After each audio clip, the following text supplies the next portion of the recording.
I will issue a proclamation granting amnesty to rebel returnees, and I ask Congress to support me in this endeavor. 4 na buwan matapos ang ikalawang sono ng Pangulo, lumabas na ang pangako niyang amnestiya para sa mga rebeldeng gustong magbalik loob sa gobyerno.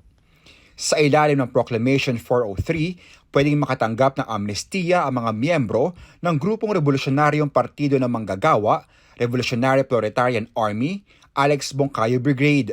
Nakapaloob naman sa Proclamation 404 ang amnestiya para sa mga rebeldeng CPP, NPA, NDF.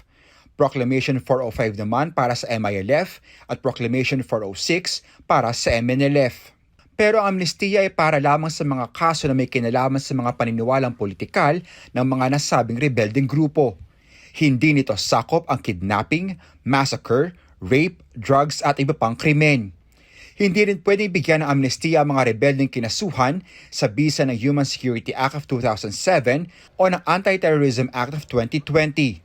Nag-issue rin ang Malacanang ng Executive Order No. 47 para amyendahan at i-update ang mga tungkulin ng National Amnesty Commission. Ang komisyon na ito ang tatanggap at magpoproseso ng application for amnesty ng mga rebelde. Suportado ng security cluster ng gobyerno ang pagbibigay ng amnestiya.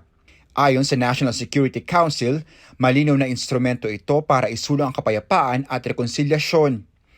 Nanawagan naman ang NTF-ELCAC sa mga rebelde na samantalahin ang pagkakataong ito para muli makasama ang kanilang mga mahal sa buhay.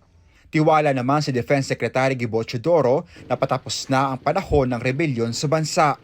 No, actually it's complementary to that kasi marami din ayaw mag-surrender dahil may existing warrants of arrest sila. Sa kabila nito, sabi ni Teodoro na mananatiling nakaalerto ang pwersa ng militar laban sa anumang uri ng insureksyon, lalo na ng terorismo. Anjo Alimario, CNN Philippines.